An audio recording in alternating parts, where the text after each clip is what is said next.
बिस्मिल्लाहिर्रहमानिर्रहीम स्टार्ट लेते हैं जी।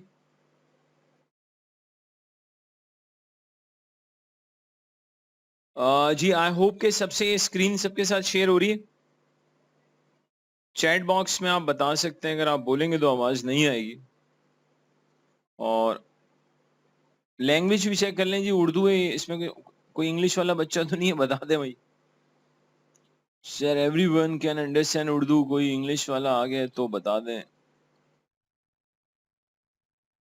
Is there anyone who can not understand Urdu Hindi, या सब अपने ही है भाई?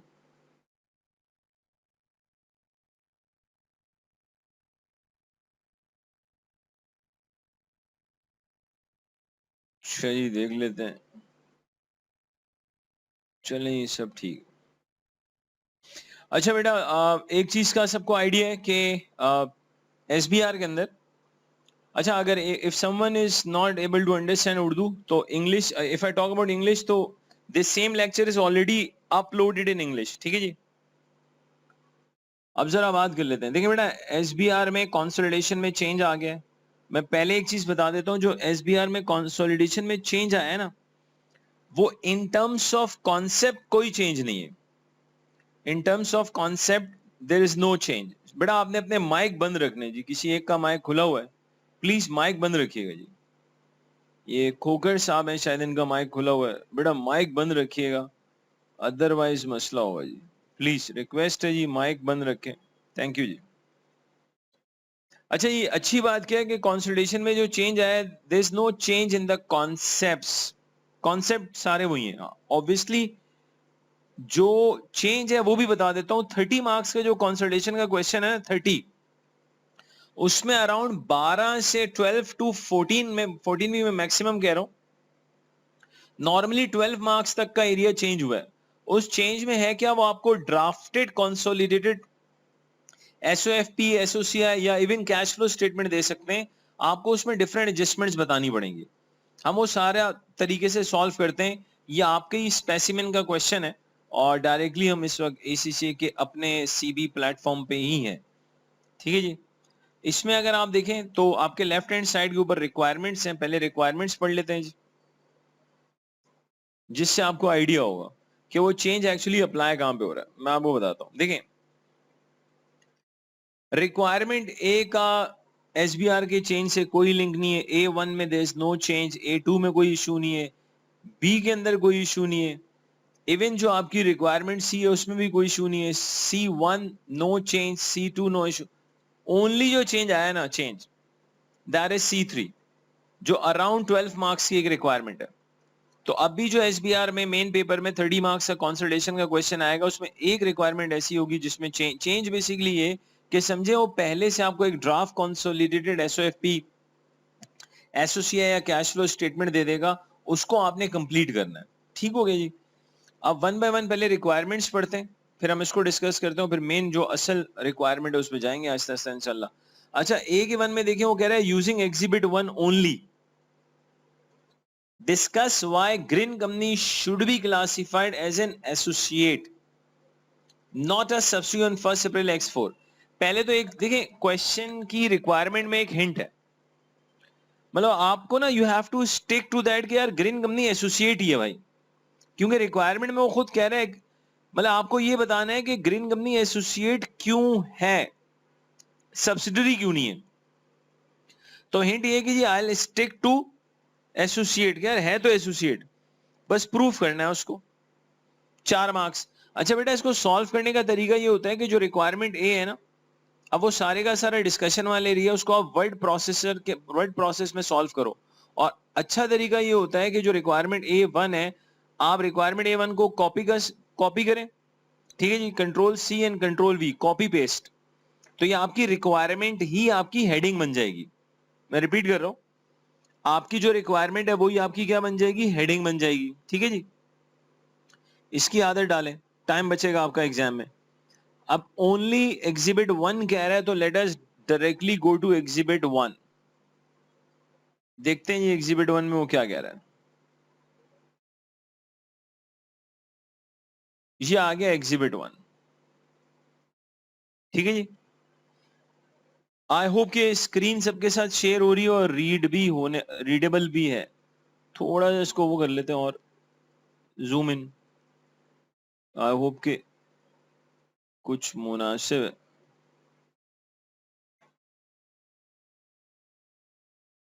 अच्छा बेटा, on 1st April X4 Jekyll company acquired 30% equity shares of green company. कितने परसेंट होल्डिंग ले ली? 30%।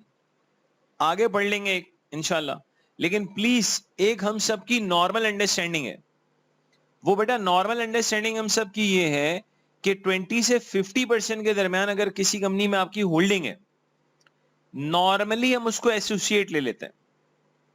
नॉर्मली 20 से 50% एक सिग्निफिकेंट इन्फ्लुएंस को शो कर रहा होता है।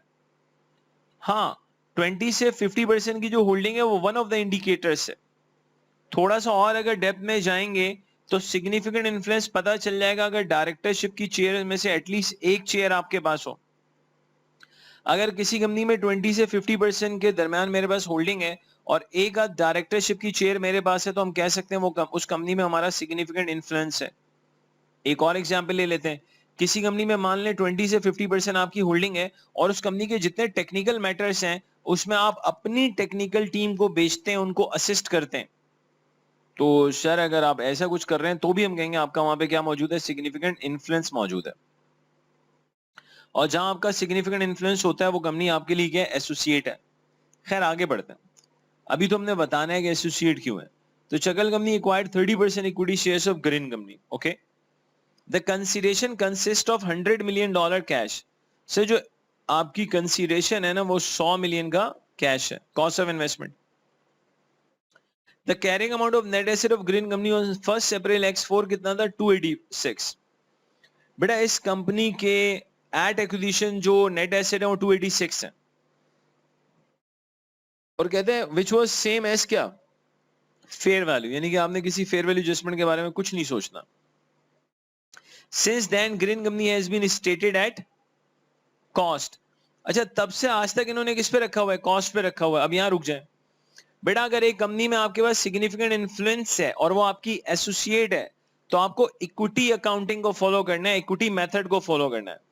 और इक्विटी मेथड की अगर हम बात करें तो प्लीज सुन लें, इक्विटी मेथड में जो अकाउंटिंग होती है that is cost of investment में आप ऐड कर देते हैं शेयर इन पोस्ट रिजर्व्स, या यूं भी कह सकते हैं हम कॉस्ट ऑफ इन्वेस्टमेंट में ऐड कर देते हैं share in post increase in the net asset of associate. लेकिन हम ग्रुप अकाउंट्स में एसोसिएट को कॉस्ट पे नहीं रखते, इक्विटी मेथड पे रखते हैं। तो एक छोटा सा यहाँ इशू ये आ रहा है, इन्होंने आज तक इसको किस पे रखा हुआ है? कॉस्ट पे। अकाउंटिंग के लिहाज से बात कर रहा हूं। They should have kept at equity method, they should have followed equity method. अच्छा, अब सवाल पढ़ते हैं, देखते हैं इनको मतलब व्हाट मेक्स देम थिंक यार ये कंपनी इनकी सब्सिडरी है, लेकिन हमने बताना है कि सब्सिडरी नहीं है बल्कि एसोसिएट है।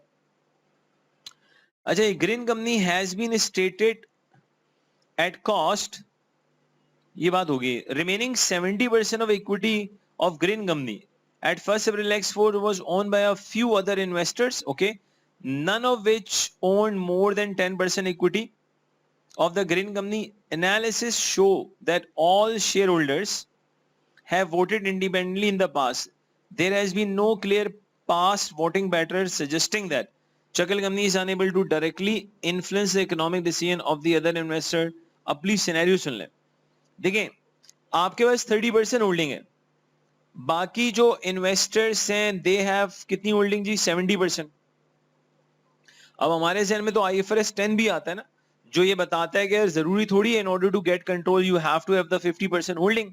वो तो कहता है यार मेजॉरिटी होल्डिंग जो है वो वन ऑफ द फैक्टर है। There are other factors also to decide कि हु हैज द कंट्रोल। अब बातें समझनी है। देखिए 30% होल्डिंग आपके पास है, 70% अदर इन्वेस्टर्स के पास है। पहला पॉइंट तो ये कि you don't have the majority of the holding.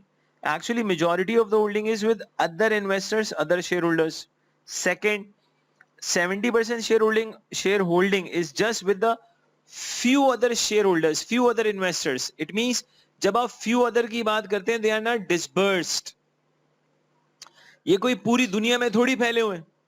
और किसी के पास भी मान लो कि मोर देन 10% होल्डिंग नहीं है, but the examiner says few other investors. When the examiner is saying few other investor, it means rest of the investor they are not disbursed. फिर एक और चीज, जो भी बंदा पास्ट में उन्होंने वोट डाले इंडिपेंडेंटली डालें, कोई वोटिंग पैटर्न नहीं है. ऐसा कुछ भी नहीं है कि चकल जो कहेगा उसी के लिए वोट डालेंगे. तो यहां पे हम कहेंगे कि भाई आपके पास 30% होल्डिंग है, बाकियों के पास 70% होल्डिंग है, और वो जो 70% होल्डिंग है they are not disburse shareholders, और कोई ऐसा वोटिंग पैटर्न भी नहीं है. दैट इज वाई हम उसको बताएंगे भाई चक्कल कंपनी की जो 30% ग्रिन में होल्डिंग है, ग्रिन आपकी एसोसिएट है, green can not be your subsidiary. ये बात ये डिस्कशन क्लियर हुई भाई? सारे बच्चों को पहले ये बता दें चैट बॉक्स पे. ये डिस्कशन क्लियर है तो बताएं, फिर मैं इसकी ड्राफ्टिंग पे बात करूंगा इंशाल्लाह. क्लियर हुआ why green company is an associate? क्यों बेटा? साथ साथ रिस्पॉन्ड करेंगे तो बात जरा मुनासिब हो जाएगी. क्लियर है जी? अच्छा, अब थोड़ा सा ना बेटा ड्राफ्टिंग पे भी बात कर लेते हैं. देखें, एक चीज तो क्लियर कर लें प्लीज. देखिए, the volume which examiner actually produces, we can not produce the same volume. ना तो हमने वो क्वालिटी प्रोड्यूस करनी है जो एग्जामिनर प्रोड्यूस करता है, exactly the same quality and the same volume, and nobody is expecting. आपने एग्जामिनेशन हॉल में बैठ के लिखना है बेटा, ठीक है? तो एग्जाम कंडीशन में बैठ के आपने थोड़ा मुनासिब ही लिखना है. तो एक तो एग्जामिनर का प्लीज वो जो डिटेल आंसर होता है उसको देख के टेंशन में नहीं आना होता. ड्राफ्टिंग मैंने सिर्फ ये जो थ्योरेटिकल एरियाज है इसकी पहले से की है ताकि हमारा टाइम बचे, वरना सारा टाइम इसी में लग जाएगा भाई. ये मैं आपको लेके जा रहा हूं ड्राफ्टिंग वाले एरिया पे. आई होप कि स्क्रीन नजर आ रही है ड्राफ्टिंग वाली. यस नो, ये बताते रहिए भाई. समटाइम ऐसा भी होता है कि स्क्रीन नजर नहीं आ रही, हम अकेले ही लगे पड़े. जी बेटा, टेस्ट 11 था ये हमारा. स्क्रीन का एक बच्चा बता दे स्क्रीन नजर आ रही है? ठीक है जी, ठीक है बेटा. देखिए, why green company should be classified as an associate. Green company should be treated as an associate if Jekyll have क्या? सिग्निफिकेंट इन्फ्लुएंस, और a subsidiary if Jekyll have क्या? कंट्रोल. चलो भाई, दोनों बातें कर दी. अच्छा, कंट्रोल के लिए क्या देखना है हमने? To have control, Jekyll needs to have power over green company, exposure right to variable returns. आप कह सकते हैं भाई 30% होल्डिंग भी है और एक्सपोजर भी है. अच्छा, आगे बढ़ो. Ability to use the power to effect क्या? रिटर्न्स. सही, ये कहां है? जो 70% शेयर होल्डर कहेंगे वो होगा ना, जो आप कह रहे हैं वो थोड़ी होगा. An investor would usually have control if they have majority of the voting rights. Significant influence, the power to participate in the financial operating policy decisions of the investee. आप उसमें पार्टिसिपेट कर सकते हैं. आपको माना जाएगा नहीं माना जाएगा इसकी कोई गारंटी नहीं है. Chuckle only has 30% shareholding, as they own less than 50%. Should consider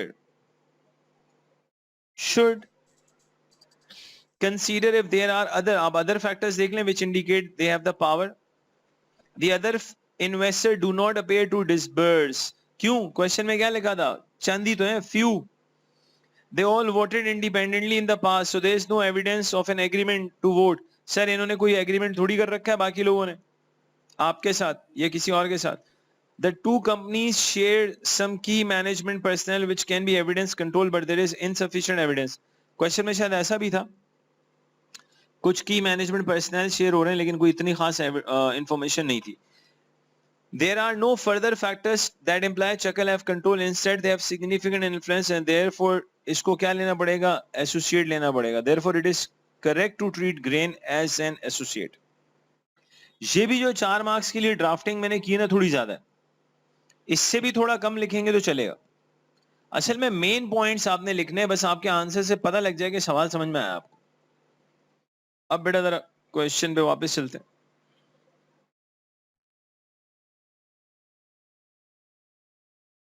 ये था आपका एग्जिबिट 1. अब जरा रिक्वायरमेंट पढ़ते हैं कि उस ए के 2 में क्या कह रहा है. ए के 2 में देखें क्या कह रहा है. Using exhibit 1 only, explain how Green Company should be accounted for as an associate using equity method in consolidated statement of financial position of Chuckle. अब आपने एक्सप्लेन करना है. देखिए, 3 मार्क्स में आपसे पूछ रहा है using exhibit 1 only. Explain how green company, मैं आपको एक्सप्लेन कर रहा हूं, प्लीज सुनिएगा। आप कुछ न्यूमेरिकली ना बताएं तो चलेगा, वो बस आप ये बता दें कि इक्विटी मेथड में क्या होता है। बेटा आप उसको सबसे पहले बताएंगे in group accounts Jekyll has to follow equity method. In equity method, what is the accounting? Cost of investment. We simply add in cost of investment. We add increase in net asset of associate and post acquisition. But obviously according to the sharing of parent. तो बेटा जो आपकी initial cost of investment है, जो आपकी cost of investment है, उसमें simply आपने ऐड करना है नेट इंक्रीज।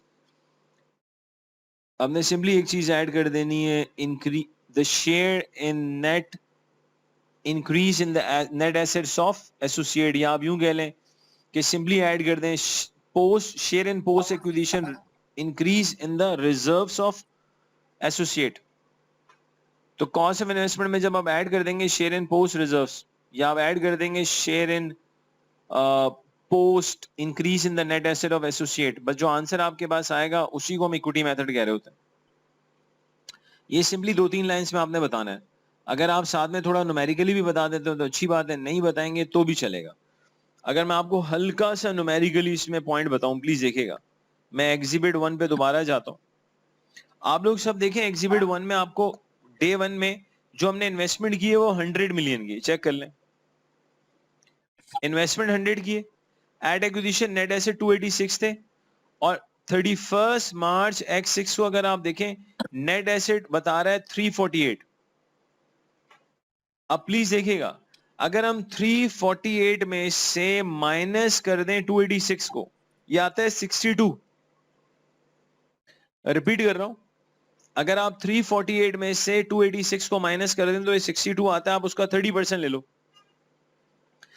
मैं रिपीट कर रहा हूं अपनी बात को बेटा, अगर आप 348 में से 286 को माइनस करें और उसका 30% ले तो ये 18.6 आता है।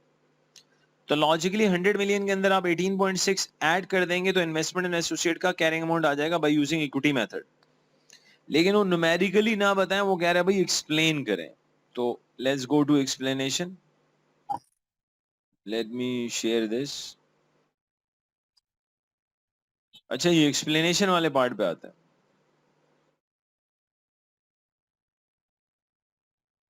Explain how green companies should be accounted for as an associate. The investment in green companies is stated at cost in group account, which is क्या? Incorrect. आपने उसे कॉस्ट पे रखा हुआ है, इनकरेक्ट है। आपको उसको किस पे रखना है? इक्विटी मेथड पे। A single line should be recognized in consolidated SOFP under non-current asset title investment and associate. बस एक सिंगल टाइटल आ जाएगा, एक single line item investment and associate. This is based on cost of investment plus parent share of post-acquisition net asset of associate. At 31st March X6, the investment in associate should be 118.6, जो मैंने थोड़ा आपको बताने की कोशिश की। अब ये जो इंक्रीज इन इन्वेस्टमेंट है 18.6, अगर आप इसकी डबल एंट्री पूछेंगे तो 18.6 से इन्वेस्टमेंट इन एसोसिएट डेबिट होगा, रिटेन अर्निंग क्रेडिट होगी। ये हम थोड़ा ज्यादा ही बता रहे हैं, जरूरत नहीं है इसकी, चलें बता दिए। दी 18.6 की डबल एंट्री क्या होगी? Investment in associate debit, retained earning credit. इसका मतलब ये है कि आप शुरू से ये मिस्टेक करते हुए आ रहे हैं। This means prior period accounts contain an error which should be adjusted retrospectively by ISA. तो ये शुरू से ही आपका एरर चल रहा है, आपको रेट्रोस्पेक्टिवली इसको ठीक करना होगा। खुदा के लिए आपने रेट्रोस्पेक्टिवली ठीक करके बताना नहीं है, आपके पास इतना डेटा नहीं है भाई। फिलहाल आपके पास जो डेटा है उसके अकॉर्डिंगली मार्च X6 में इन्वेस्टमेंट इन एसोसिएट का कैरिंग अमाउंट 118.6 होना चाहिए। बेटा यहां तक बताएं, सबको क्लियर है? यस और नो? जी बेटा कमेंट्स में आप बता सकते हैं यहां तक क्लियर है? Yes no?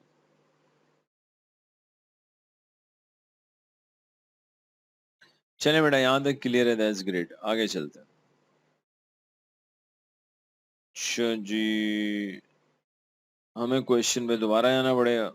ये चलता रहेगा भाई, ये ड्रामेबाजी होती रहेगी, यहाँ जाए वहां जाए। अब आ जाए बेटा जरा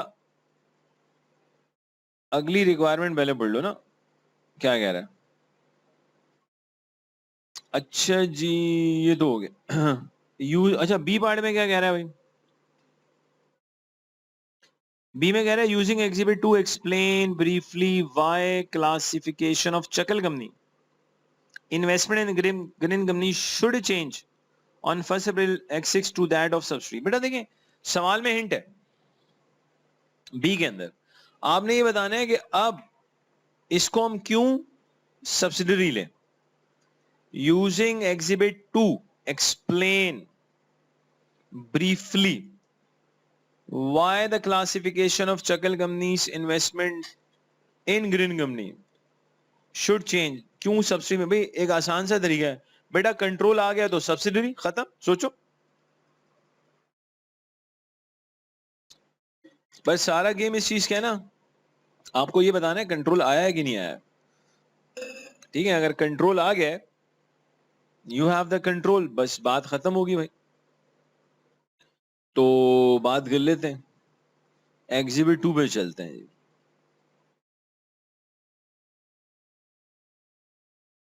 चलें एग्जिबिट 2 पे आगे थोड़ा सा जूम इन की कोशिश करते हैं. बस ये हो गया भाई, काम चल जाएगा. Jekyll company acquired further 18% of green company. बहुत काम का पॉइंट आ गया बेटा, बहुत काम का पॉइंट आ गया. चलें ये कलर भी ले लेते हैं, येलो वाला, ये बड़ा चल रहा है भाई. चलें हराम है यार, अल्लाह माफ करे. अजीब भाई, ये तो वही आ रहा है भाई. अबे कैसे लोग हो यार. चलें वो ज्यादा ही पीलो हो गए. खैर, Jekyll company acquired further 18% green company equity on 1st April X6. अब प्लीज सुनिएगा बेटा, पहले से था आपके पास 30% होल्डिंग, मजीद 18 ले ली, 48% होल्डिंग हो गई. बेटा 48% होल्डिंग होने के बावजूद हम कहेंगे स्टिल हमारे पास मेजॉरिटी नहीं है. और रिमेनिंग 52 के बारे में क्या लिखा है? The remaining 52% equity of the green company is owned by a few other investor, none of which. Sir again सुन ले बेटा, इवन दो हमारे पास initially 30, now we have 18 additional, so 48%, but still Chakal does not have the majority of the holding. The majority of the holding is still with the rest of the shareholders and they are not disbursed. अभी तो हम नहीं कह सकते subsidy. आगे बढ़े. On 1st April X6, Chakal company also acquired some share options. Share option potential ordinary shares होते हैं in green company, exercisable anytime until March X7. The exercise price of the option at 1st April X6 was just above the market price of the green company shares. यहाँ रुक जाए, देखें जी, आपके पास parent के पास share options हैं, parent share option जो कि potential ordinary shares होते हैं. कभी भी पेरेंट उन पोटेंशियल ऑर्डिनरी शेयर्स को एक्सरसाइज कर सकता है टिल 31 मार्च X7. बड़ा एक मसला है, exercise price current share price से ज्यादा है. बेटा अगर exercise price current share price से ज्यादा है, अगर exercise price current share price से ज्यादा है तो लॉजिकली इसको out of the money option कहते हैं. एक ऐसा ऑप्शन है जिसमें हमें फायदा नहीं हो रहा, और अगर out of the money option है तो हम एक्सरसाइज नहीं करते. आगे बढ़ते हैं. The exercise price of the option at 1st April X6 was just above the market price of the green company shares. Green company has been profitable for a number of years and share price has been on an upward trend which is expected to continue. Chakal company would increase its ownership to 60% should it exercise its rights. यहाँ रुक जाए भाई, और आगे कह रहा है it is believed that there would be additional cost saving should be additional shares be acquired as decision at the BOD could be made more efficiently. यकीन माने आप यहां से कॉपी पेस्ट कर सकते हैं, चीजें कॉपी पेस्ट की जा सकती हैं. पहले हमने कहा था भाई 48% होल्डिंग है, मेजॉरिटी होल्डिंग बाकी शेयर होल्डर्स के पास है, वो डिसबर्स नहीं है, you don't have the majority of the holding.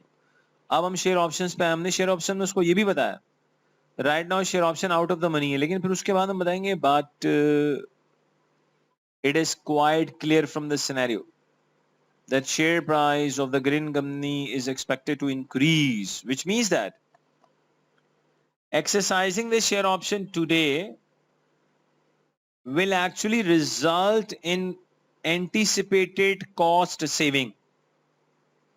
Therefore हम कह देंगे these share options are substantive rights. Substantive means exercisable. ये substantive rights हैं, exercisable है, तो हम कहेंगे भाई by considering these substantive rights हम कह देंगे यार बेसिकली चकल के पास क्या कंट्रोल है. इस सब्सटेंटिव को, हालांकि अभी एक्सरसाइज नहीं किया शेयर ऑप्शन, होल्डिंग 48 ही है, लेकिन हम इस चीज को बीच में ला रहे हैं कि नहीं भाई ये एक्सरसाइज कर लेंगे। तो यहीं से आपने चीजें उठाई और उसकी बेसिस पे आपने कह दिया कि यार बेसिकली आप ये लोग एक्सरसाइज कर लेंगे, इनके पास मेजॉरिटी ऑफ द होल्डिंग आ जाएगी। दैट इज वाई हमें बेसिकली 1 अप्रैल एक्ट 6 को ही चकल को क्या मानना पड़ेगा भाई, पेरेंट मानना पड़ेगा। हालांकि अभी शेयर ऑप्शन एक्सरसाइज नहीं किए, लेकिन हम कह रहे हैं भाई ये सब्सटेंटिव है, आप एक्सरसाइज कर लोगे। So which makes you actually what, parent. तो इसकी अगर मैं 1 मिनट के लिए ड्राफ्टिंग में चलूं,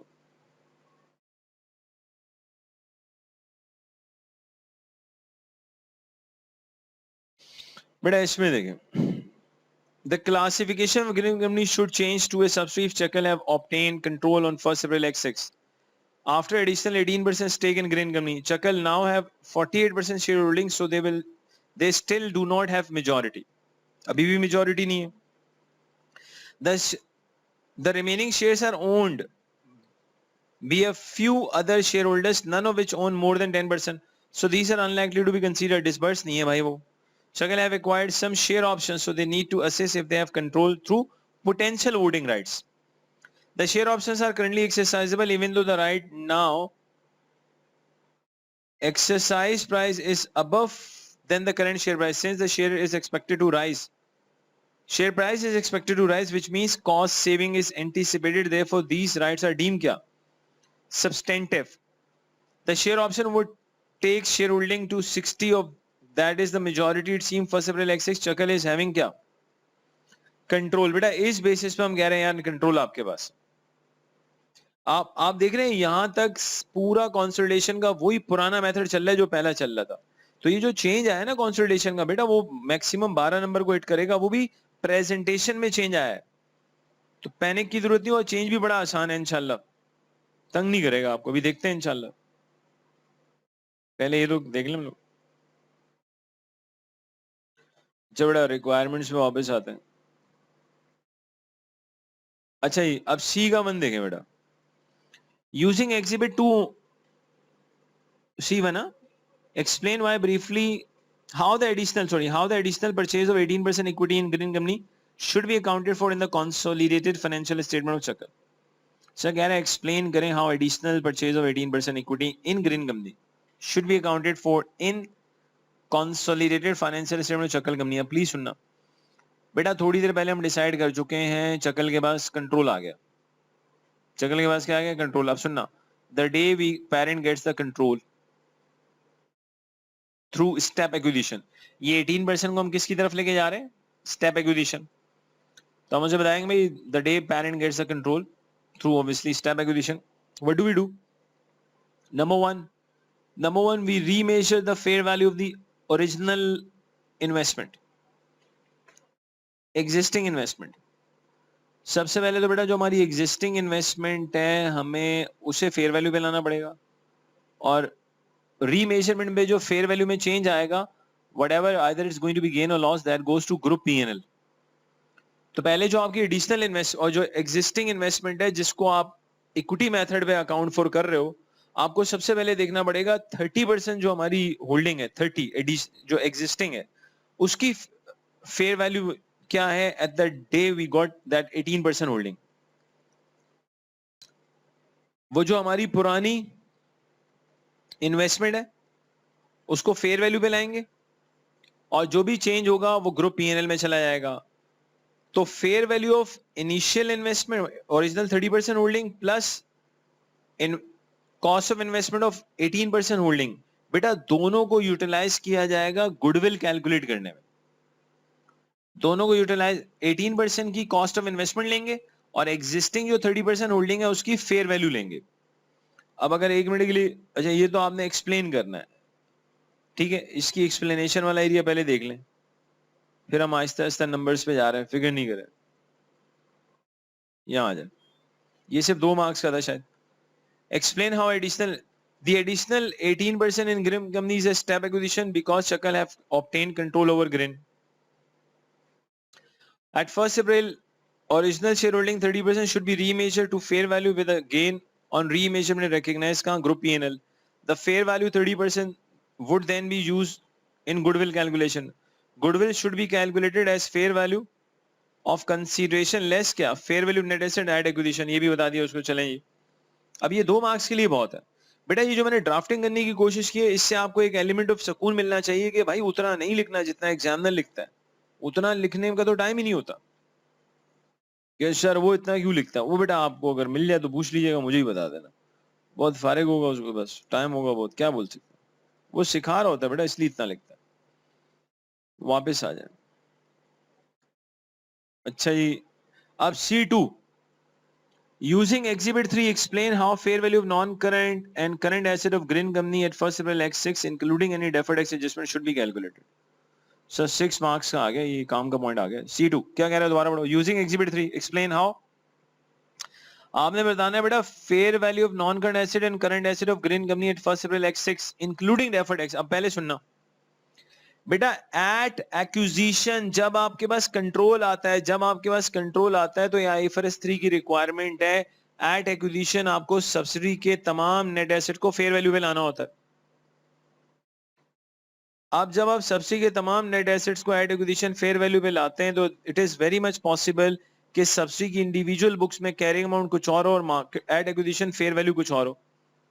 इंडिविजुअल बुक्स के कैरिंग अमाउंट और एट एक्विजिशन की फेयर वैल्यू में जो डिफरेंस होता है उसको फेयर वैल्यू एडजस्टमेंट कहते हैं. और फेयर वैल्यू एडजस्टमेंट की वजह से अगर कोई डेफर्ड टैक्स लायबिलिटी आए तो बेटा वो डेफर्ड टैक्स लायबिलिटी आपकी गुडविल को इंक्रीज कर देती है. अब सवाल ये पैदा होता है कि सर फेयर वैल्यू एडजस्टमेंट की वजह से जो डेफर्ड टैक्स लायबिलिटी आएगी, how come it will increase the goodwill. It will increase the goodwill. कैसे बेटा, मान लो कि आपकी फेयर वैल्यू एडजस्टमेंट की वजह से डेफर्ड टैक्स लायबिलिटी आ रही है तो लायबिलिटी भी तो एट एक्विजिशन आ रही है. वो जो deferred tax liability at acquisition आएगी वो आपके net fair value of net asset at acquisition को कम कर देगी. तो बेटा fair value of net asset at acquisition जितना कम होगा, fair value of net asset at acquisition जितना कम होगा, ऑटोमेटिकली गुडविल उतनी ज्यादा होगी. तो सबसे पहले तो कह रहा है explain how the fair value of non current asset. तो पहले तो हम उसको बता देंगे आईएफआरएस 3 क्या कहता है. भाई आईएफआरएस 3 कहता है काम करो, एट एक्विजिशन सब्सिडी के तमाम नेट एसेट को फेयर वैल्यू पे लेकर आ जाओ. अब बेटा फेयर वैल्यू के लिए ना, फेयर वैल्यू के लिए कि सर फेयर वैल्यू होनी क्या चाहिए है, आईएफआरएस 13 फेयर वैल्यू मेजरमेंट. क्यों सर? आप बेटा सब लोग बता दें, फेयर वैल्यू का तो आईएफआरएस 13 ही बताता है आपको how to measure the fair value.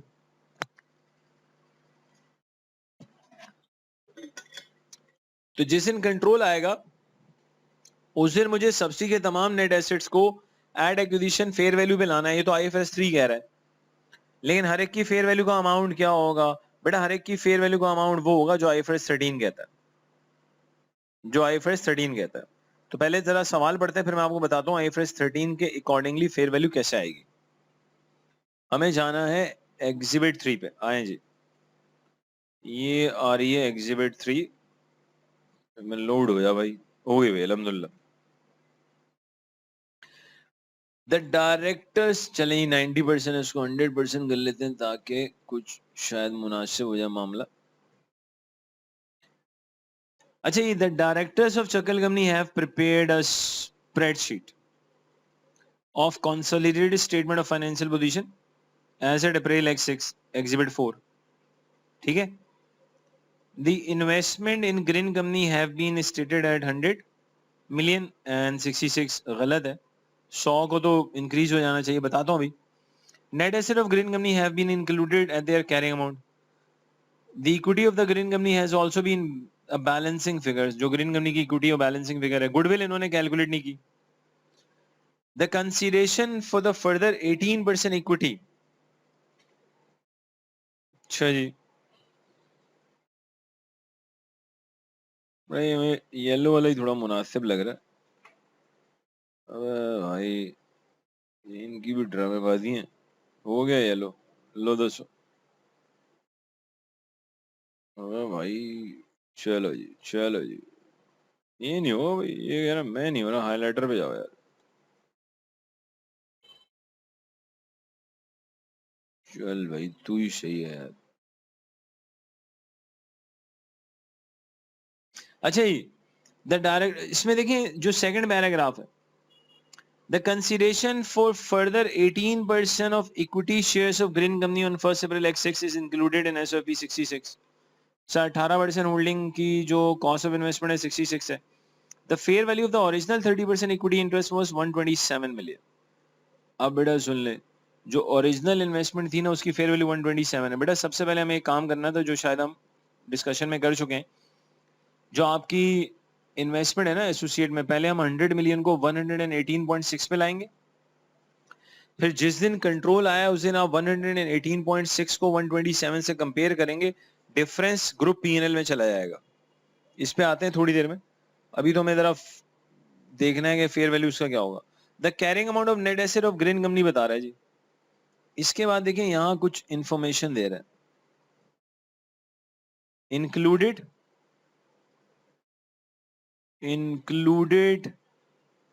With in the non current asset is some land.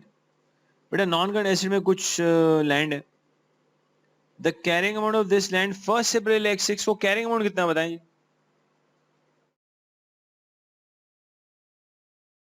Carrying amount कितना है भाई ये बताएं? 50, बट फेयर वैल्यू कितनी है? 60 एट दिस डेट।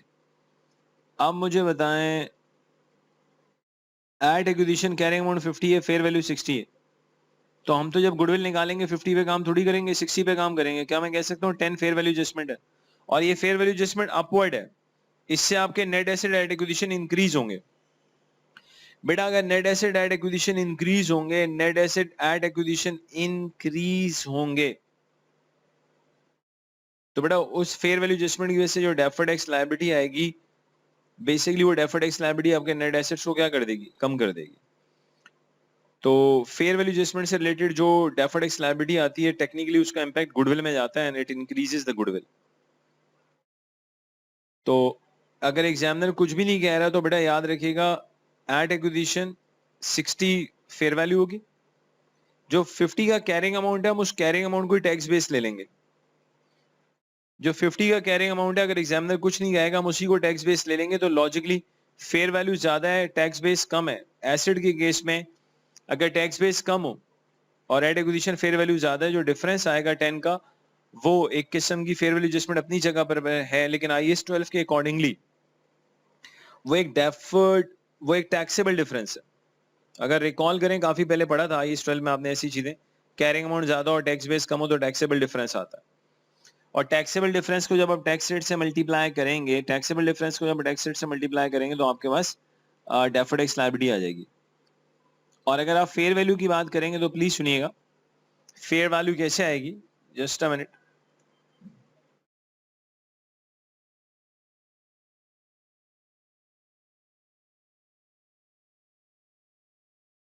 अच्छा ये हम इस पॉइंट पे थे। अब अगर हम बात करें फेयर वैल्यू की, लैंड की फेयर वैल्यू, देखिए जी फेयर वैल्यू के लिए of course will take the help from IFRS 13 fair value measurement. अब फेयर वैल्यू मेजरमेंट में बेटा जब हम लैंड की फेयर वैल्यू की बात करेंगे तो लैंड की फेयर वैल्यू कैलकुलेट करते हुए ऑब्वियसली सुनना ध्यान से, लैंड की लोकेशन को भी देखा जाएगा, लोकेशन देखेंगे लैंड की, इवन लैंड की जो इस वक्त राइट नाउ जो आप कह लेंगे लैंड की लोकेशन देखा जाएगा, पर्टिकुलर एरिया कौन सा है, उस उन चीजों को देख के ही लैंड की क्या डिसाइड की जाती है, फेयर वैल्यू डिसाइड की जाती है। तो यहाँ पे बेसिकली IFRS 13 को अप्लाई कर देंगे, और IFRS 13 जब लैंड की फेयर वैल्यू बताएगा तो वो जाहिर सी बात है उसकी लोकेशन देखेगा, एरिया देखेगा, प्लस इस चीज को भी देखा जाता है लैंड को सेल करने पे कोई रिस्ट्रिक्शन तो नहीं है। अगर लैंड को सेल करने पे कोई रिस्ट्रिक्शन है तो जाहिर सी बात है फेयर वैल्यू कम हो जाएगी। सोचो उस लैंड पे कोई केस चल रहा है, अल्लाह माफ करे, तो फेयर वैल्यू तो कम ही होगी ना फिर। खैर आगे चलते हैं। Current asset include finish goods with a cost 84 million, fair value 131 million. तो बेटा अगर उसकी फेयर वैल्यू 131 मिलियन है, अब ये जो इन्वेंट्री है basically current asset inventory, finish goods की जो इन्वेंट्री है उसे 84 से 131 पे आप लाओगे। अगर मैं 131 में से 84 माइनस करूं तो 47 आता है। इन्वेंट्री में 47 मिलियन की फेयर वैल्यू एडजस्टमेंट है। इन्वेंट्री में 47 मिलियन की बेसिकली क्या है, फेयर वैल्यू एडजस्टमेंट है इन्वेंट्री के अंदर। और जब हम इन्वेंट्री की फेयर वैल्यू कैलकुलेट करेंगे तो आप जाहिर सी बात है उसकी फेयर वैल्यू देखोगे, लेकिन उसकी फेयर वैल्यू में से अच्छा जी, देखते हैं कोई सवाल आ गया जी। क्वेश्चन नहीं आ रहा, लो बताओ भाई, बड़ी जल्दी बता दिया बेटा आपने, कब से कह रहे हैं भाई। आप बताएं बेटा, ये क्वेश्चन आ रहा है, अल्लाह माफ करे कुछ और ही चल रहा है जी बेटा। बेटा चैट बॉक्स में आप बता सकते हैं, सवाल आ रहा है कुछ और चल रहा है, आ रहा है भाई, चलें गुड है भाई, ये तो अच्छा बेटा आपने बता दिया, वरना तो अलग ही चल रहे होते, अल्लाह माफ करे। कुछ नए कॉन्सेप्ट लेके जा रहे होते बच्चे कि सवाल नजर ना आए तब भी हम सॉल्व कर सकते हैं, माशाल्लाह। अच्छा जी, तो मेरे इन्वेंट्री की जो भी एस्टिमेटेड सेलिंग प्राइस होगी उसमें से लेस कर देंगे कॉस्ट टू सेल, इवन अगर कोई रीजनेबल प्रॉफिट है तो वो भी माइनस कर देंगे भाई, क्योंकि हमें तो फेयर वैल्यू मालूम करनी है एक्चुअली इन्वेंट्री की है क्या। इन्होंने खैर 131 दिए तो हम उस 131 को ही लेंगे, तो इन्वेंट्री के अंदर भी एक फेयर वैल्यू एडजस्टमेंट आ जाएगी। मजीद पढ़ते हैं। On 1st April X6, the director of Chuckle Company also identified that Green Company had an internally generated database of customers who were likely to be interested in purchasing their products. Although there have been no contractual legal rights associated with this database, a professional expert has estimated that competitors of the Green Company would be prepared to pay 5 million for this database. सब competitor जो आपके database के लिए पे करने के लिए willing है, वही आपकी फेयर वैल्यू है। सोचे भाई, डेटाबेस के लिए कंपेटिटर 5 मिलियन देने के लिए तैयार है तो सबसे अच्छी फेयर वैल्यू है। Green company has not recognized the database, बेटा उसने ना भी रिकॉर्ड किया हो, हम तो ग्रुप अकाउंट्स में डेटाबेस को 5 मिलियन को रिकॉर्ड कर लेंगे, फेयर वैल्यू एडजस्टमेंट हो जाएगी भाई। और करंट रेट ऑफ टैक्स कितना है? 20%। The rate should be applied to any fair value adjustment deem necessary. खुद कह रहा है भाई तमाम फेयर वैल्यू एडजस्टमेंट पे अप्लाई कर दे। नॉर्मली ऐसा नहीं कहता, इसमें कह रहा है, अगर कह रहा है तो सब पे अप्लाई कर देंगे, और तीनों फेयर वैल्यू एडजस्टमेंट्स की वजह से डेफर्ड टैक्स लायबिलिटी आएगी, और लॉजिकली वो डेफर्ड टैक्स लायबिलिटी आपके नेट एसेट एट एक्विजिशन को कम करेगी। जब नेट एसेट एट एक्विजिशन कम होंगे डेफर्ड टैक्स लायबिलिटी की वजह से, तो ऑब्वियसली गुडविल बढ़ेगी। तो पहले तो बेटा इस पे डिस्कशन एरिया देखते हैं, फिर हम चलते हैं इंशाल्लाह लास्ट पार्ट की तरफ स्लोली एंड ग्रेजुअली, जहां आपको कुछ नंबर्स मिलेंगे। अच्छा देखिए, एक्सप्लेन, ये 6 मार्क्स का था, how fair value non current asset green company including deferred taxation asset should be measure at fair value. अब सर हर जगह जरूरी नहीं है कि आप आईएफआरएस 13 में फेयर वैल्यू मेजरमेंट में फेयर वैल्यू की डेफिनेशन लिखना शुरू कर दें, अच्छी बात है लिखें, लेकिन टाइम को भी देखें। एग्जाम में अगर टाइम हो तो लिखें, otherwise sir 3 fair value adjustment थी, हर एक पे अगर आपने 2-2 3-3 लाइनें लिखी हैं, it's good enough to get 6 marks. Asset should be measured at fair value at the rate of control is obtained at 1st April X6, or should be measured by using क्या कह रहे हैं IFRS 13. Land should be measured at fair value 60 million in consolidated accounts. This should reflect the amount of the land could be sold in an orderly transaction. Sir जो orderly transaction होगी उस पे जितने में सेल हो सकता है। In group accounts, carrying amount 60 million tax based on the figure is single entity. मैंने थोड़ी देर पहले कहा था, एग्जामिनर कुछ भी नहीं कह रहा, तो जो इंडिविजुअल बुक्स के अंदर कैरिंग अमाउंट आ रहा है वही टैक्स बेस है। थोड़ा टैक्स बेस कम है और ग्रुप अकाउंट्स के अंदर कैरिंग अमाउंट हो जाएगा 60, ज्यादा है। 10 का टैक्सेबल डिफरेंस आएगा, टैक्सेबल डिफरेंस को 20% से मल्टीप्लाई करेंगे, 2 की डेफर्ड टैक्स लायबिलिटी। इतनी कैलकुलेशन आप एमएस वर्ड पे कर सकते हैं, कोई प्रॉब्लम नहीं है। 2 million deferred tax liability which will reduce net asset at acquisition and increase goodwill. तो जाहिर सी बात है सर, डेफर्ड टैक्स लायबिलिटी की वजह से जब नेट एसेट एट एक्विजिशन कम होंगे तो गुडविल बढ़ेगी। फिनिश गुड्स पे आ जाए, finished goods should be measured at 131, at which reflects their estimated selling price less क्या कर दें, cost and reasonable profit margin minus कर दें। तो बेटा 47 मिलियन की फेयर वैल्यू एडजस्टमेंट आ रही है, जिसकी वजह से 9.4 का क्या आ जाएगा, डेफर्ड टैक्स लायबिलिटी का अमाउंट आ जाएगा। डेटाबेस में भी कुछ ऐसा ही है। This should be separately recognized given the fact it is separately identifiable. क्यों सर? कंपेटिटर खरीदने के लिए तैयार है। अरे जिस डेटाबेस को कंपेटिटर खरीदने के लिए तैयार है तो सेपरेटली आइडेंटिफाइबल होगा, तभी तो खरीदने के लिए तैयार है, वरना कैसे कोई पेमेंट करेगा आपको भाई। And could be sold separately to a competitor at fair value 5 million based on an amount it could be sold. Fair value 5 million है भाई, जिससे आपके नेट एसेट एक्विजिशन बढ़ेंगे और इसकी वजह से 1 की डेफर्ड टैक्स लायबिलिटी आएगी। ये तो बेटा सारा एक्सप्लेनेशन वाला पार्ट आ गया, और 30 मार्क्स में से 18 मार्क्स की ये सारी चीजें, इन 18 मार्क्स के अंदर कोई न्यू स्टाइल का कोई चेंज नहीं है, पहले भी ये सब कुछ होता था।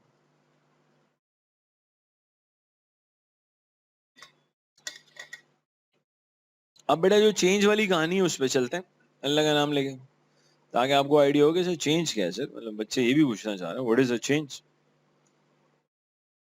चेंज क्या है। अब बेटा चेंज को अगर आप देखें कहानी क्या है, रिक्वायरमेंट्स पे जाएंगे तो पता चलेगा। अब C3 उसने पहले से ना एक प्री प्लॉटेड स्प्रेडशीट बता दी है भाई, पहले से स्प्रेडशीट में काफी वैल्यूज मौजूद है। Response option with exhibit 3 and your previous answers.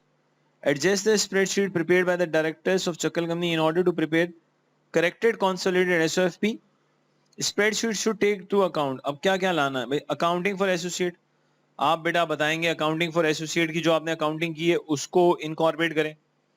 Changes in the classification from associate to subsidy, जब आप एसोसिएट टू सब्सिडी में जा रहे हैं उसमें जो चेंज आ रहा है उसको एडजस्ट करें। फेयर वैल्यू एडजस्टमेंट खुद बता रहे हैं, इसको एडजस्ट करो। गुडविल उसने कैलकुलेट नहीं किया, आप कैलकुलेट करो। प्लस क्या कह रहे हैं, goodwill using the proportionate share, सिर्फ पार्शियल गुडविल है, पार्शियल गुडविल है। अब इसमें एक चीज समझें, ये देखें उसने आपको ड्राफ्ट कंसोलिडेटेड एसओएफपी दी है, पहले इसको देखें आप, ताकि फिर मैं बताता हूं करना क्या, करना क्या आ ही नहीं रहे। चलो अच्छा जी देखते हैं इसे।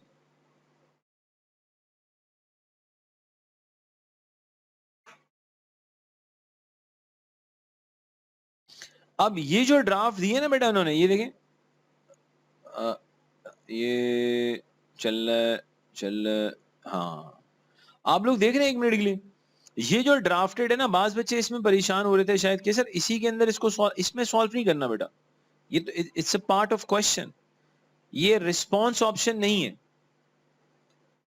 तो जज्बात में आके जो ड्राफ्ट कंसोलिडेटेड गिवन है उसी में शुरू मत हो जाना, आपको जो रिस्पॉन्स ऑप्शन है ना उसमें यही चीज दोबारा मिलेगी। ये मैंने क्लिक किया रिस्पॉन्स ऑप्शन पे और ये पहले वाले को हटा देते हैं। अब आपको खुद आइडिया हो जाएगा कि रिस्पॉन्स ऑप्शन में चेंज क्या है। ये रिस्पॉन्स ऑप्शन में ये मैंने पहले से सॉल्व किया हुआ है, फिगर नहीं करें आप, हम दोबारा कर लेंगे। ये रिस्पॉन्स ऑप्शन को देखें, अगर आप लोग, मुझे रिस्पॉन्स ऑप्शन में एक चीज बतानी है आपको, ये देख रहे हैं रिस्पॉन्स ऑप्शन में ना एक वर्किंग की भी हेडिंग होगी। तो पहले तो एक चीज को क्लियर कर लें, क्योंकि बाज बच्चों का ये सवाल था कि सर हमें ड्राफ्टेड कॉन्सोलिडेटेड एसओपी जो ऊपर गिवन है उसमें सॉल्व करना है, नहीं, इसको कहां सॉल्व करेंगे, रिस्पॉन्स ऑप्शन में। रिस्पॉन्स ऑप्शन में वो आपको खुद एग्जामिनर ड्राफ्टेड कॉन्सोलिडेटेड एसओएफपी देगा। ये बात क्लियर होती है, यस या नो। अब बेटा सबसे पहले वर्किंग वन, अब बेटा चीजें समझनी है please to save time. Cost of investment 100 million है, ये एसोसिएट की बात हो रही है।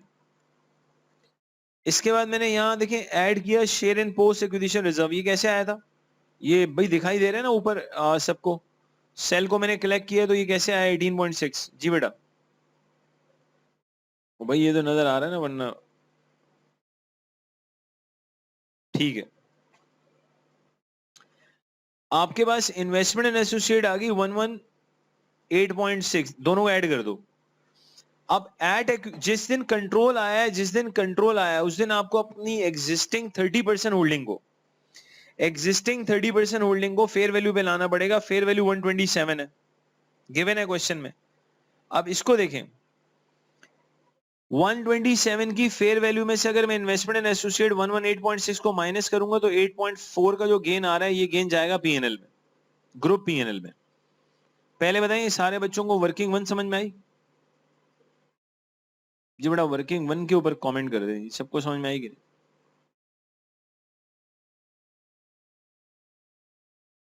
और वो कंफ्यूजन भी क्लियर होगी ना कि ऊपर ड्राफ्टेड कॉन्सोलिडेटेड एसओएफपी में सॉल्व नहीं करना, जो रिस्पॉन्स ऑप्शन है वहां सॉल्व करना है इसको। और ये सब कुछ जो आप कर रहे हैं अब ये 12 मार्क्स के लिए कर रहे हैं आप। अब बेटा जरा वर्किंग टू पे आते हैं।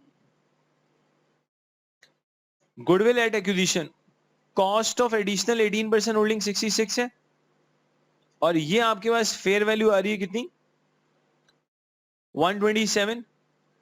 फेयर वैल्यू एनसीआई कैसे आएगी, ये मैं अभी बता रहा हूं आपको, फिकर नहीं करें।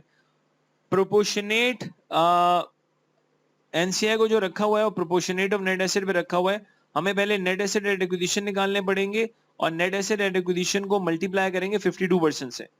नेट एसेट एट एक्विजिशन कैसे आएंगे, जरा जागते रहिएगा प्लीज, रिक्वेस्ट है आपसे। ये 348 एट एक्विजिशन गिवन है, 348 एट एक्विजिशन गिवन थे। ये फेयर वैल्यू एडजस्टमेंट लैंड है जी, अभी बात हुई थी। ये फेयर वैल्यू एडजस्टमेंट इन्वेंट्री है, ये फेयर वैल्यू एडजस्टमेंट डेटाबेस है। ये जो 10 प्लस 47 प्लस 5 है, इसकी वजह से डेफर्ड टैक्स लायबिलिटी आएगी, तीनों की वजह से। ये सारे बच्चे देखें 12.4 कैसे आ रहा है।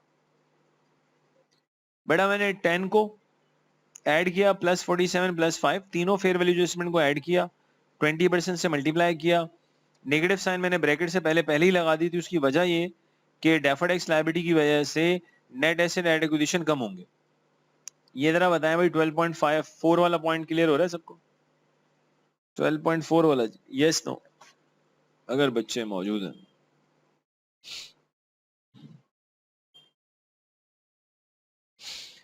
तो बेटा आप प्लीज सुनिएगा। अब ये जरा देखें ये कैसे आ रहा है, बेटा इस पे जरा ध्यान देना आपने। मैं आपको समझा रहा हूँ एनसीए की वैल्यू कैसे आई। ऊपर एड्रेस भी नजर आ रहा है बेटा, अगर आप एड्रेस में देखें तो B49 से लेके B53 तक सबको लॉजिकली ऐड किया, 52% लिया तो एनसीए आ गया। B49 से B53 तक सबको ऐड किया, उसका 52% लिया तो एनसीए आ गया। चेक करें एनसीए की वैल्यू क्लियर हो रही है? बड़े सारे बच्चे एनसीए की वैल्यू पे कमेंट कर दें। अच्छा अब गुडविल कैसे आएगी, ये देखें, ये बड़ा इंटरेस्टिंग है। गुडविल कैसे आएगी, how I am calculating goodwill. बेटा सबसे पहले देखिए B46 में आपको कॉस्ट ऑफ इन्वेस्टमेंट 66 मिलियन मिलेगी। एड्रेस चेक कर लें सेल का। बेटा B46 में ऐड किया, B47 ऐड किया, B48 और फिर लेस कर दिया बस। B49 से B53 तक जो भी आ रहा है सबको लेस कर रहे हैं, चेक करें जी। बेटा ये गुडविल मुझे बताएं सारे बच्चों को क्लियर हो रही है कैसे आ रही है?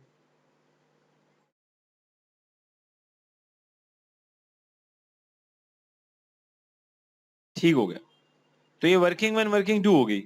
अब आ जाए बेटा, अब सारा गेम जो है ना वो यहां पर है। अब सबसे पहले देखिए इस सेल में मैंने वर्किंग 1 का रेफरेंस दिया, टॉप पे देखिए मैंने इक्विटी मेथड नजर आ रहा है ऊपर लिखा हुआ। बेटे अब काम का पॉइंट आ रहा है, इसके मैं 2 तरीके बता दूंगा। नहीं नहीं नहीं नहीं नहीं शामिर बेटा, ऑप्शन को अकाउंट फॉर नहीं करेंगे, क्यों? उसकी वजह है ऑप्शन अभी एक्सरसाइज थोड़ी किया है। ये बात क्लियर हुई? अगर ऑप्शन को अकाउंट फॉर कर लेते तो होल्डिंग 60% हो जाती।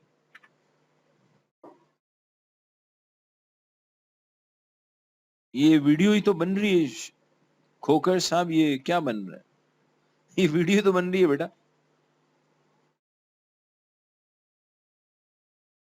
ये जो मैं करा रहा हूं आपको सवाल, ये वीडियो ही तो है। आगे चलें शामिर बेटा, बात क्लियर हुई आपको?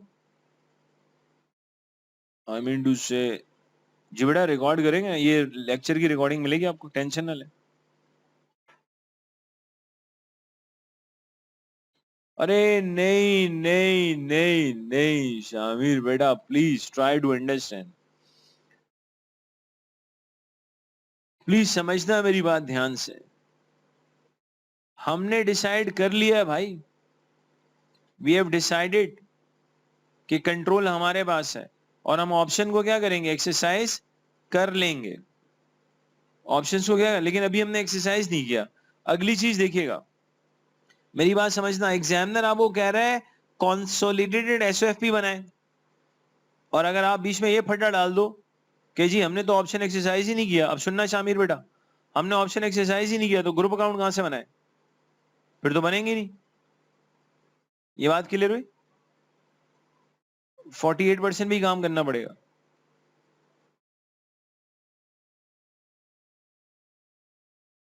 बस एग्जामिनर को हमने कॉन्सेप्ट बता दिया था अपना।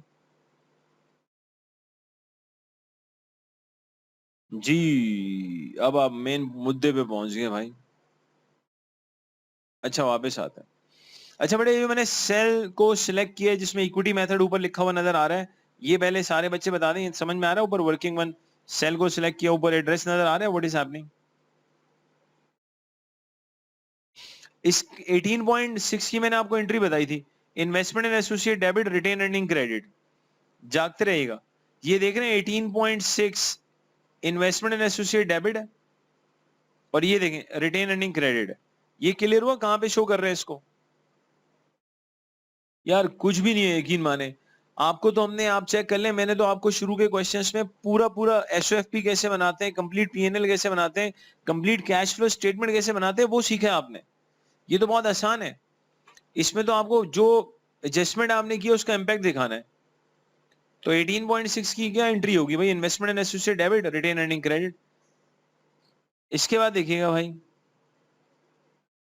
ये सेकंड वाला देखें, गेन ऑन रीमेजरमेंट। अब मेरी बात समझना, एट एक्विजिशन जब कंट्रोल आपके पास आया था, जब कंट्रोल आपके पास आया था, तो आपको अपनी पुरानी इन्वेस्टमेंट को रीमेजर करना था।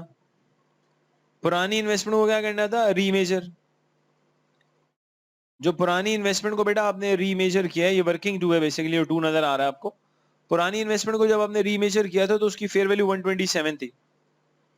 127 और 118.6 का जो डिफरेंस है, अगर आप लोग 1 मिनट के लिए कैलकुलेटर यूज करें, 127 माइनस 118.6 का जो डिफरेंस है वो 8.4 है।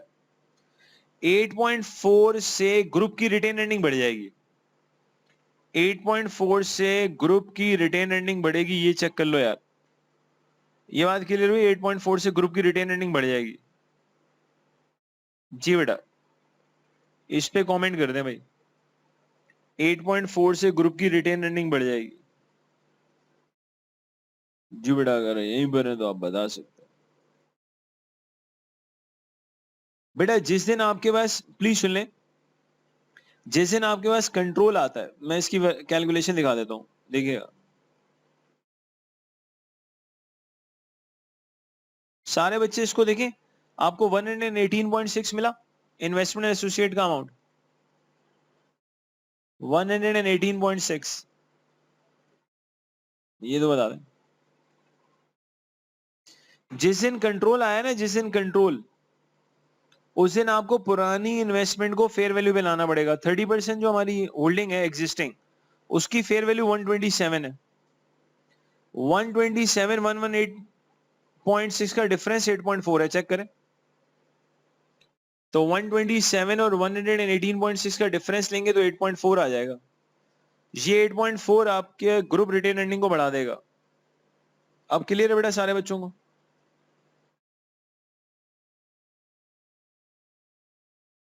ठीक है जी, ये थी हमारी सेकंड एडजस्टमेंट। अब आसान है जी बेटा, फेयर वैल्यू लैंड, मेरी बात सुनिएगा, 10 की, अब सुनना, लैंड में 10 का इंक्रीज आया है, तो प्रॉपर्टी प्लान एंड इक्विपमेंट में 10 ऐड कर दो, जागते रहना, और डेफर्ड टैक्स लायबिलिटी 10 का 20% 2 से बढ़ा दो। रिपीट बेटा, फेयर वैल्यू एडजस्टमेंट 10 से बढ़ेगी, प्रॉपर्टी प्लान एंड इक्विपमेंट बढ़ा दो 10 से, और 10 का 20% जो है उससे डेफर्ड टैक्स लायबिलिटी बढ़ा दो। ये बात क्लियर हो रही है? लाजमी 10 का 20% लायबिलिटी में होना चाहिए। देखें, अब यही काम करेंगे बाकी फेयर वैल्यू एडजस्टमेंट्स में। ये डेटाबेस आ गया, डेटाबेस को मैंने अदर नॉन करंट एसेट में लिख दिया भाई। 5 से आपने डेटाबेस को बढ़ा दिया, अदर नॉन करंट एसेट्स को, और बेटा आप 5 का 20% डेफर्ड टैक्स लायबिलिटी 1 से बढ़ा देंगे। But why 10 instead of 8.4? 8.4 कहां से आ रहा है बेटा?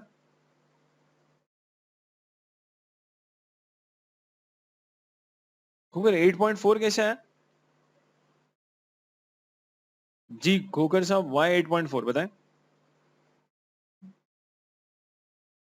आपकी लैंड में फेयर वैल्यू एडजस्टमेंट तो 10 मिलियन है ना, प्रॉपर्टी प्लान एंड इक्विपमेंट 10 से बढ़ेगा और 10 का 20% 2 मिलियन की डेफर्ड टैक्स लायबिलिटी आ जाएगी। 8.4 कहां से आ रहा है? Difference in fair value and investment. बेटा 10 मिलियन आपकी फेयर वैल्यू एडजस्टमेंट है बेटा, आप दो अलग चीजों को कंपेयर कर रहे हो। भाई लैंड में 10 मिलियन की फेयर वैल्यू एडजस्टमेंट आई थी, yes no? Carrying amount 50 million था, फेयर वैल्यू 60 मिलियन थी, 10 का इंक्रीज आया था। तो ये आप खोकर साहब कहीं और ही निकल जाते हो आप। अच्छा बेटा डेटाबेस 5 मिलियन का की फेयर वैल्यू एडजस्टमेंट डेटाबेस के अंदर है, ठीक है? उसकी वजह से भी क्या होगा? 1 मिलियन की डेफर्ड टैक्स लायबिलिटी आ जाएगी। चेक कर लो भाई, ये जो आ रहा है 47 मिलियन की फेयर वैल्यू, ये तीनों फेयर वैल्यू एडजस्टमेंट आ गई है बस। 47 मिलियन की fair value adjustment finish goods के अंदर थी और 47 की वजह से डेफर्ड टैक्स लायबिलिटी 9.4 से बढ़ेगी। पहले तो ये सारे बच्चे बता दें भाई, तीनों फेयर वैल्यू एडजस्टमेंट लिख दी। खुदा के लिए जो नॉन करंट एसेट में आ रहा है उसको नॉन करंट में लिखेंगे, जो करंट में आ रहा है उसको करंट में लिखेंगे। ये जरा हल्कात रखिए, गड़बड़ नहीं करना। और उस फेयर वैल्यू एडजस्टमेंट की वजह से डेफर्ड टैक्स लायबिलिटी आ रही है, उसको डेफर्ड टैक्स लायबिलिटी में लिख दिया। जी आई होप के यहां तक क्लियर होना चाहिए, बताएं जी।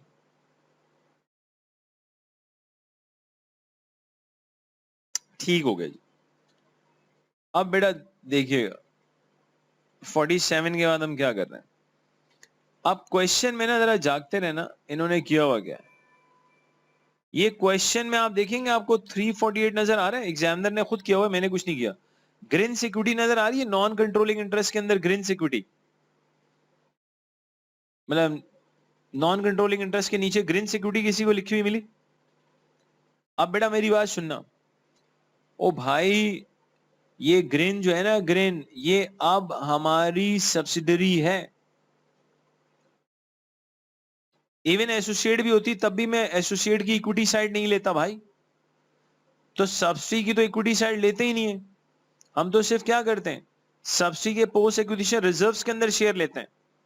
कोई सब्सिडी का शेयर कैपिटल, शेयर प्रीमियम, ऐसी चीज तो आती ही नहीं है ग्रुप अकाउंट्स के अंदर। तो क्या मैं कह सकता हूं ये ग्रीन्स की जो इक्विटी है ग्रुप अकाउंट्स में एलिमिनेट होगी, ये देखिएगा 348 को मैं माइनस कर रहा हूं भाई, बिल्कुल टॉप पे देखें मैंने हेडिंग दे रखी है इसकी, ये शायद ये रही, ये हेडिंग बढ़े remove green's equity, remove green's equity, remove कर दिया किसको, ग्रीन्स इक्विटी को। इसके बाद अगली चीज सुनिएगा बेटा, जब आप कॉन्सोलिडेटेड एसओएफपी बनाते हैं, कॉन्सोलिडेटेड एसओएफपी सुनना मेरी बात ध्यान से, कॉन्सोलिडेटेड एसओएफपी के अंदर आपकी जो कॉस्ट ऑफ इन्वेस्टमेंट होती है सब्सिडरी में, बेटा उसको शो नहीं किया जाता।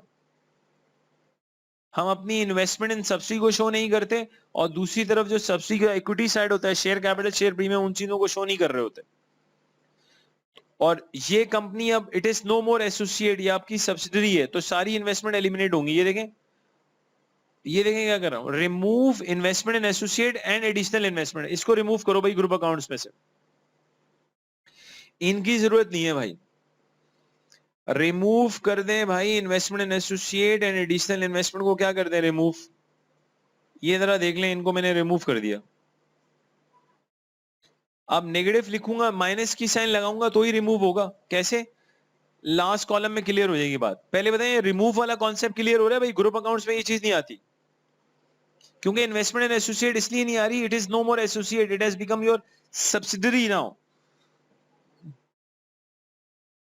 अच्छा अब फाइनली यहां मैंने गुडविल दिखा दी, एग्जामिनर ने गुडविल नहीं बताया था भाई ग्रुप अकाउंट्स के अंदर, ये गुडविल का अमाउंट आ गया 2.15। अब जरा देखिएगा बेटा, ये सारी एडजस्टमेंट्स आ गई हैं।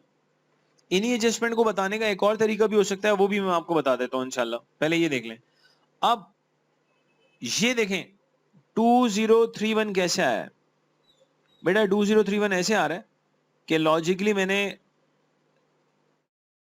B7 से लेके और मैं चला गया हूं J7 तक, सम का फॉर्मूला यूज कर लिया मैंने। आसान वर्डिंग में 2021 प्लस 10 किया है जी, चेक कर लें 2031 समझ में आया कैसे आया? सम का फॉर्मूला इसलिए यूज किया क्योंकि ड्रैग करने से मेरा काम आसान हो जाएगा। अच्छा बेटा अब इसको देखें, अब ड्रैग करेंगे तो आंसर ये 0 हो गया, ये भी 0 हो गया, गुडविल एज इट इज आ गई, अदर नॉन करंट एसेट आ गए। अब इसके बाद ख्याल रखना है, इसके बाद ये जरा देखें कैसे आया टोटल एसेट। खुदा के लिए टोटल एसेट में देखें सम कहां से कहां आ रहा है बेटा। ऊपर एड्रेस अगर आप देखें तो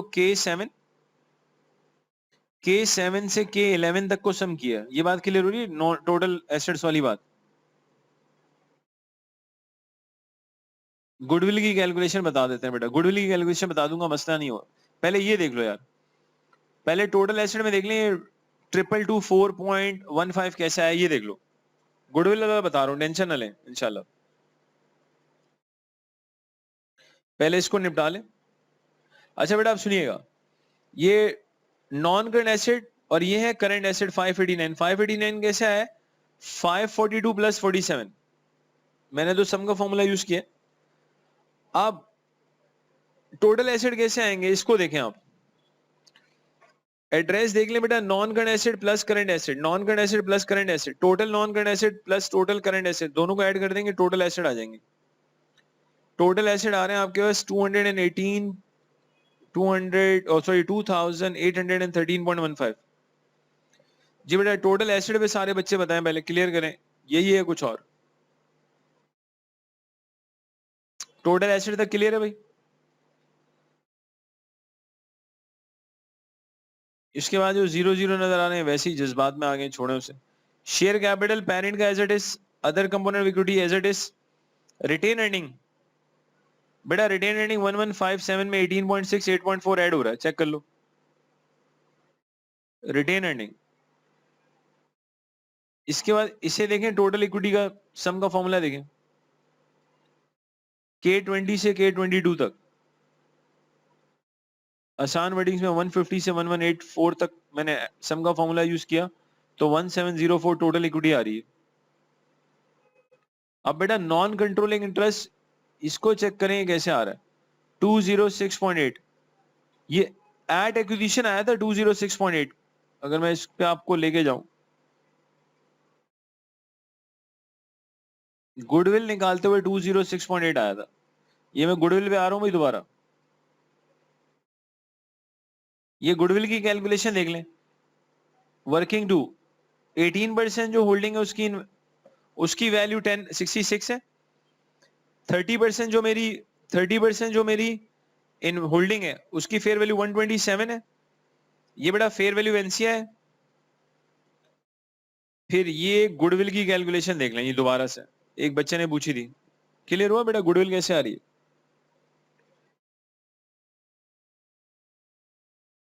बेसिकली 18% जो इन्वेस्टमेंट है 66, उसमें 127 ऐड किया, प्लस ऐड किया फेयर वैल्यू एनसीआई, तीनों को ऐड कर देंगे और लेस कर देंगे fair value net asset at acquisition, तो गुडविल आ जाएगी। जी मुझे बता दें गुडविल क्लियर हुए 2.15 कैसे आ रहा है?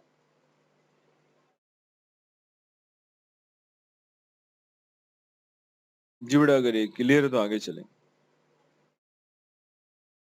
आई थिंक किसी स्टूडेंट ने पूछा था या नहीं, चलें आगे। क्लियर है जी।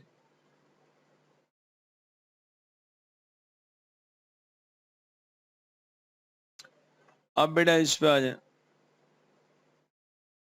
एनसीआई आ गया। इसके बाद बेटा ये ग्रीन सिक्योरिटी को हमने एलिमिनेट कर दिया था तो ये 0 आ गया। डेफर्ड एक्स लायबिलिटी में देखें 314 के अंदर 21 प्लस 9.4 को ऐड कर दिया। करंट लायबिलिटीज के अंदर कोई भी एडजस्टमेंट नहीं थी तो एज इट इज आ गया। ये देखें टोटल लायबिलिटीज कैसे आ रही हैं, आप चेक करें K32 plus K29, K32 plus K29, non current and current liabilities को ऐड किया तो टोटल लायबिलिटीज आ गई 902.4। फाइनली देख लें इक्विटी एंड लायबिलिटीज का टोटल, आप चेक कर लें आपके टोटल एसेट और इक्विटी एंड लायबिलिटीज का टोटल सेम होना चाहिए, बैलेंस होनी चाहिए एसओएफ पे। मेरे लिहाज से बैलेंस है, चेक कर लेते हैं।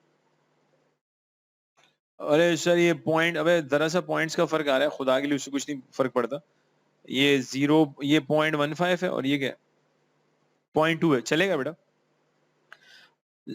0.15 को ये 2813.15 को जरा सा राउंड ऑफ करेंगे तो ये भी 2 हो जाएगा। ये न्यू पैटर्न थोड़ा क्लियर हुआ भाई? अब पहले तो बेटा एक चीज क्लियर कर लें कि न्यू पैटर्न में प्लीज मेरी बात सुनिएगा, 30 नंबर की जो कंसोलिडेशन आ रही है भाई, उसमें से 18 नंबर तो वही है जो पहले थे, 18 मार्क्स तो वही है जो पहले थे। यानी कि जो प्रेजेंटेशन का चेंज आया है which is a good change, आपने उसको एज इट इज ही लिखना है, बस जो एडजस्टमेंट कर रहे हैं उसको। तो गुड चेंज जो आ रहा है वो मैक्सिमम अगर आप देखें तो आपको 12 मार्क्स के अंदर आ रहा है। इसको पहले क्लियर कर लो, कहीं ये 12 मार्क्स होंगे, कहीं ये 10 मार्क्स होंगे। यानी कि जो आपको एडजस्टमेंट वाला पॉइंट करना है, जो लास्ट रिक्वायरमेंट हुआ करेगी, इसकी रेंज रखें 10 से 12 मार्क्स। अब से 10 से 12 marks seriously should not disturb you, क्योंकि आपने तो इससे हैवी कंसोलिडेशन पड़ी हुई है, अल्लाह माफ करे। आपने तो पूरा पूरा पीएनएल कैसे बनाते हैं, एसओएफपी कैसे बनाते हैं, कैश फ्लो स्टेटमेंट कैसे बनाते हैं, वो सीखा हुआ है। अच्छा, आप मेरी बात सुनिएगा बेटा, कल जो हम सवाल करेंगे ना इंशाल्लाह, कल जो हम सवाल करेंगे, कल हम प्रॉपरली इंशाल्लाह स्प्रेडशीट पे प्रॉपरली, इसमें तो एडजस्टमेंट पहले से हुई थी, वो इंग्लिश क्लास की रिकॉर्डिंग थी तो वही आ गई सामने। तो कल हम एक काम करेंगे इंशाल्लाह, प्रॉपरली इसको ना एक्सेल की शीट पे, स्प्रेडशीट पे जो कल सवाल प्रैक्टिस करेंगे बनाएंगे लाइव क्लास के अंदर इंशाल्लाह, तो ज्यादा अच्छा हो जाएगा। ठीक है जी, एक बच्चा कह रहा है हमने F7 में सीख लिया, जबरदस्त हो गया भाई। तो कल की क्लास में आप एक, अच्छा इथिक्स का मैं आपको लेक्चर अभी बता रहा हूँ, मुझे 1 मिनट दें। इथिक्स के ऊपर जी हमने बहुत ही शानदार लेक्चर एसबीआर का बनाया हुआ है, और जो आपके ग्रुप में होना चाहिए, मुझे नहीं लग रहा कि क्यों नहीं है ग्रुप में, व्हाट्सएप ग्रुप में इथिक्स, क्योंकि सबसे ज्यादा मैं समझता हूँ कॉम्प्रिहेंसिव सवाल जो है ना एथिक्स का, उसका वीडियो लेक्चर मैं बना के अपलोड भी कर चुका हूँ, हमारे यूट्यूब चैनल के ऊपर भी है। और किसी बच्चे ने देखा है जी एसबीआर में, मैंने शेयर तो किया होगा यार, ऐसा हो नहीं सकता कि ना हो।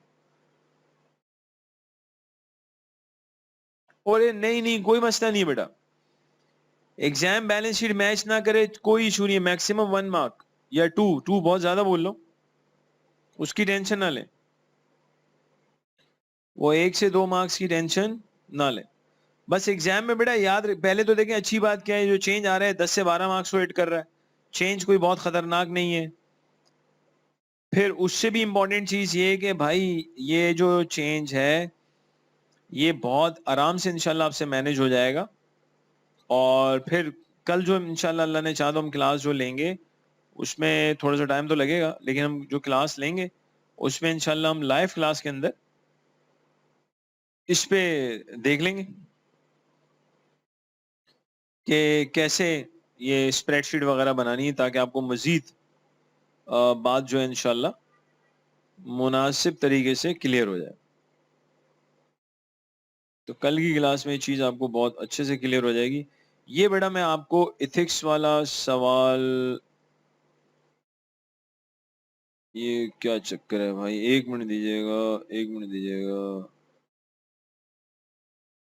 Ethics ethics ethics ethics ethics ethics एक क्वेश्चन है जो मैंने टेस्ट में भी आपको करवाया था, जिसमें एथिक्स बहुत तमीज से कवर्ड है।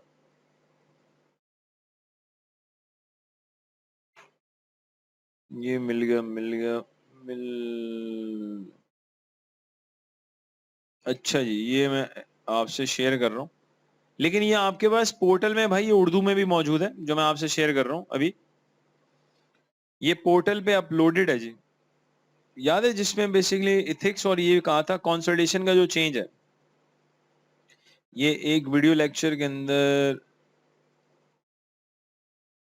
ऑलरेडी शेयर्ड है हमारे व्हाट्सएप ग्रुप पे। फिलहाल तो ये मैंने ग्रुप पे शेयर कर दिया भाई, इथिक्स वाला सवाल। यही सवाल जो मैंने यहाँ पे आपके साथ शेयर किया है इंग्लिश वाला, ये उर्दू में ऑलरेडी हमारे क्या कहते हैं, उर्दू में जो हमारा पोर्टल है उस पर मौजूद है। लेकिन आई होप कि आज की क्लास में आपको काफी फायदा होना चाहिए, काफी ज्यादा। जी बेटा आज की क्लास में कुछ फायदा हुआ ही नहीं।